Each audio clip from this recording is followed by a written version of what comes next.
Hello everyone, কেমন আছো সবাই? আগের পার্টে আমি তোমাদেরকে দেখিয়েছিলাম যে আমার একটা নেমন্তন্ন বাড়ি আছে। তো তার জন্য আমি গিফটও কিনেছিলাম, তো সেখানেই আমি এসেছি। আমি আর সৈকত অনেক দেরি করে রেডি হয়ে বেরিয়েছিলাম। এটাই আমার বিয়ের একদম আগের লাস্ট একদম ওয়েডিং একটা ইনভিটেশন ছিল, সেটা সৈকতের একটা অফিসের থেকে ছিল।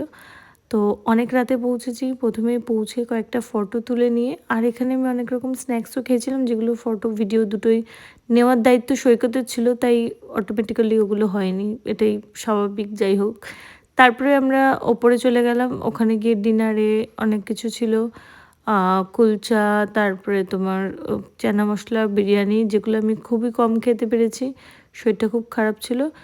অটোমেটিক্যালি আমি আবার বসে বসেও খাওয়ার চেষ্টা করেছি, কিন্তু হয়নি খাওয়াটা। তারপরে চাটনি আর পাঁপড় দিয়ে বাকিটা সেরে দিয়েছি। আজকের পার্টটা এতটাই, দেখা হচ্ছে নেক্সট পার্টে। ততক্ষণ টাটা, সবাই ভালো থেকো, বাই।